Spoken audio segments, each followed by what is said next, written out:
നമുക്കിപ്പം ഇപ്പോൾ CPI സംസ്ഥാന സെക്രട്ടറി ബിനോയ് വിശ്വം ടെലിഫോൺ ലൈനിൽ ചേരുന്നുണ്ട്. ശ്രീ ബിനോയ് വിശ്വം, വളരെ നിർണായകമായ വാദങ്ങളാണ് ഇന്ന് സുപ്രീം കോടതിയിൽ വഖഫ് ഭേദഗതി നിയമവുമായി ബന്ധപ്പെട്ട് ഉയർന്നിരുന്നത്. ഒരു പക്ഷേ സ്റ്റേയിൽ നമുക്കറിയില്ല, ഒരു വിധി എടുക്കാൽ ഉത്തരവിലേക്ക് പോകുന്ന സമയത്താണ് നാളെ കൂടി വാദം കേൾക്കണം എന്നൊരാവശ്യം കേന്ദ്ര സർക്കാർ പറഞ്ഞതും അത് കോടതി പരിഗണിച്ചതും. പ്രധാനമായും 3 പോയിന്റുകളാണ് ഇന്ന് സുപ്രീം കോടതി പറഞ്ഞിരിക്കുന്നത്. വഖഫായി പ്രഖ്യാപിച്ചിരിക്കുന്ന സ്വത്തുകൾ അത് ഡീനോട്ടിഫൈ ചെയ്യാൻ പാടില്ല. കലക്ടർക്ക് പരിശോധനയുമായി മുന്നോട്ട് പോകാമെന്ന് പറയുന്നുണ്ട്. അതോടൊപ്പം വഖഫ് കൗൺസിലിൽ എക്സ് ഒഫീഷ്യോ അംഗങ്ങൾ ഒഴികെയുള്ളവർ മുസ്ലിങ്ങൾ തന്നെയാകണം എന്നുകൂടി സുപ്രീം കോടതി പറയുന്നുണ്ട്. താങ്കൾ എങ്ങനെയാണ് കാണുന്നത്? അന്തിമവിധി വന്നിട്ടില്ല എങ്കിൽ പോലും ഇതുവരെ കിട്ടിയ സൂചന വെച്ച് നോക്കിയാൽ കേന്ദ്ര ഗവൺമെന്റിന്റെ പദ്ധതികളെ ഉന്നതമായ നീതിപീഠം അംഗീകരിക്കുന്ന സാധ്യത കാണുന്നില്ല. വഖഫ് നിയമത്തിന്റെ മൗലികമായ ഉള്ളടക്കത്തെ ഇല്ലാതാക്കാൻ ശ്രമിക്കുന്ന BJP ഗവൺമെന്റിന്റെ നീക്കത്തെ മിക്കവാറും കോടതി നിരാകരിക്കുന്ന സാധ്യതയാണ് നമുക്ക് പറയാനാവില്ല. അതിപ്പോ പ്രവചിക്കാൻ ഞാനിപ്പോൾ ആളല്ല, നാളെയും വാദം ഉണ്ടാകുമല്ലോ. എന്നാൽ പോലും കേന്ദ്ര ഗവൺമെന്റ് ഇതുമായി ബന്ധപ്പെട്ട് ഇതുവരെ പറഞ്ഞു പോകുന്ന സകലമാന നിലപാടുകളെയും സുപ്രീം കോടതി നിയമത്തിന്റെ കണ്ണാലെ നിരാകരിക്കാൻ ശ്രമിക്കുകയാണ്. നിരാകരിക്കുമെന്ന് അനുമാനിക്കാൻ. ആ രീതിക്ക് ഇത് ഇന്ത്യയിലെ മതേതരത്വത്തിന്റെ ശക്തികളെ തീർച്ചയായിട്ടും ആഹ്ലാദിപ്പിക്കും. ഈ ആഹ്ലാദം താൽക്കാലികമായി പോകാതിരിക്കട്ടെ എന്ന് നമുക്കെല്ലാവർക്കും ആശിക്കാം.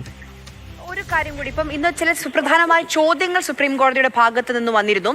അതിൽ ഏറ്റവും പ്രധാനമായി എനിക്ക് തോന്നിയത് തുഷാർ മേത്തയോട് ചോദിക്കുന്നുണ്ടായിരുന്നു സുപ്രീം കോടതി. അതായത് ഇനി മുതൽ അങ്ങോട്ട് ക്ഷേത്രങ്ങളിൽ, ക്ഷേത്ര ബോർഡുകളിൽ ഹിന്ദുക്കളല്ലാത്തവരെ നിയമിക്കാൻ നിങ്ങൾ തയ്യാറാകുമോ എന്നൊരു ചോദ്യം ചോദിക്കുന്നുണ്ടായിരുന്നു. വളരെ സുപ്രധാനമായ ഒരു ചോദ്യമാണിത്. പോളിസി പ്രജാമ്പലിനും അതുവഴി കേന്ദ്ര ഗവൺമെന്റിനും ഉത്തരം പറയാൻ എളുപ്പമില്ലാത്ത പ്രയാസമുണ്ടാക്കുന്ന ചോദ്യങ്ങളാണ് അതുമായി ബന്ധപ്പെട്ട് സുപ്രീം കോടതി ഉന്നയിക്കുന്നത്. എന്ന് പറഞ്ഞാൽ ന്യൂനപക്ഷങ്ങളുടെ വിശ്വാസപരമായ അവകാശങ്ങളെ, ന്യൂനപക്ഷ സ്ഥാപനങ്ങളെ നടത്തിക്കൊണ്ടുപോകാനുള്ള അവകാശങ്ങളെ, അതുമായി ബന്ധപ്പെട്ട നിയമവ്യവസ്ഥകളെ എല്ലാം ഏകപക്ഷീയമായി പറയാൻ ശ്രമിക്കുമ്പോൾ ഭൂരിപക്ഷ മതത്തിന്റെ ഇത്തരം സ്ഥാപനങ്ങളുടെ മേലുള്ള ഗവൺമെന്റിന്റെ നിലപാടെന്താണെന്നാണ് കോടതി ന്യായമായി ചോദിക്കുന്നത്. ആ ചോദ്യത്തിന്റെ ഉത്തരം പറയാൻ തുഷാർ മേത്തക്കെന്നല്ല, ഗവൺമെന്റിന് തന്നെ അത്ര എളുപ്പമായിരിക്കില്ല.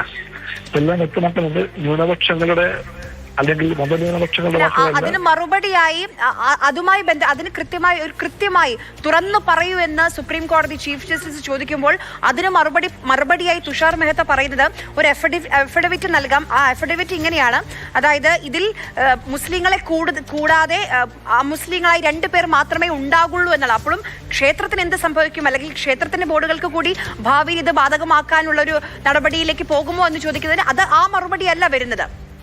അത് സ്വാഭാവികമാണല്ലോ. കൃത്യമായ ചോദ്യം ചോദിച്ചു. ആ ചോദ്യത്തിന് ഉത്തരം പറയാൻ തുഷാർ മേത്തക്ക് എളുപ്പപ്പെട്ട ചോദ്യമല്ലാതെ, അതുകൊണ്ട് കൃത്യമായ ചോദ്യത്തിന് കൃത്യമായ മറുപടി പറയാനുള്ള പ്രയാസം മറച്ചുവെക്കാൻ വേണ്ടി അദ്ദേഹം വീണ്ടും അരി എത്രാന്ന് ചോദിച്ചപ്പോഴത്തേക്കും പയർ അഞ്ഞാഴി എന്ന് പറഞ്ഞ് തടസ്സം നിൽക്കുകയായിരുന്നു. അത് ശ്രദ്ധിക്കുന്നവർക്ക് എല്ലാവർക്കും വേഗം മനസ്സിലാകും. ഇതിന്റെ എല്ലാം ചുരുക്കത്തിൽ പറയാനാകുന്നത് BJP ഗവൺമെന്റിന്റെ RSS നിയന്ത്രിതമായ നിലപാടുകൾക്ക് വളരെ ശക്തമായ തിരിച്ചടിയായിരിക്കാം നാളെ മിക്കവാറും സുപ്രീം കോടതിയുടെ ഭാഗത്ത് നിന്ന് ഉണ്ടാകാനിടയുള്ളത്.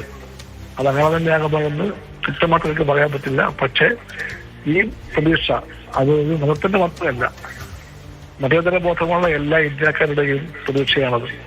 ആ പ്രതീക്ഷ ന്യൂനപക്ഷാവകാശങ്ങളുടെ മേൽ ഇതുപോലെ കൈവയ്ക്കാനും അവയെല്ലാം വളരെ മൃഗീയമായി അടിച്ചമർത്താനുമുള്ള ഒരു ഗവൺമെന്റിന്റെ കാട്ടാള നീക്കത്തിനെതിരായിട്ടുള്ള ഒരു. ശ്രീ ബിനോയ് വിശ്വം, ഈ നിയമ പോരാട്ടത്തിൽ പങ്കാളിയാണ് നിങ്ങൾ, CPI കൂടി കക്ഷിയാണ്. അതുകൊണ്ട് ചോദിക്കുകയാണ്, ഇന്നത്തെ ഈ വാദങ്ങൾ, സുപ്രീം കോടതിയുടെ ചോദ്യങ്ങൾ പ്രതീക്ഷ നൽകുന്നുണ്ടോ നിങ്ങൾക്ക്? ഞാൻ പറഞ്ഞല്ലോ, ഈ കേസിൽ CPI കക്ഷി ചേരുമ്പോൾ എന്താണോ CPI ആശിച്ചത്, ആഗ്രഹിച്ചത്, അത് പാർട്ടിക്കോട് മാത്രമല്ല ഇന്ത്യയിലെ ഭരണഘടനയെയും അതിന്റെ അടിസ്ഥാനമായ മതേതര ആശയങ്ങളെയും സംരക്ഷിക്കാൻ വേണ്ടിയുള്ള ഒരു നിലപാടാണ് ഈ കേസിലൂടെ CPI ഉയർത്തിപ്പിടിക്കാൻ ശ്രമിച്ചത്. ആ ശ്രമങ്ങൾക്കുള്ള അനുകൂലമായിട്ടുള്ള വിധിയായിരിക്കും നാളെ ഉണ്ടാകുക എന്ന് വേണം ശ്രദ്ധിക്കാൻ. ആ വിശ്വാസം നാളെ നഷ്ടപ്പെട്ടു പോകാതിരിക്കട്ടെ എന്നാണ് എന്റെ ആശയം ഞാൻ പറഞ്ഞു കഴിഞ്ഞു. ശരി, വളരെയധികം നന്ദി ശ്രീ ബിനോയ് വിശ്വം.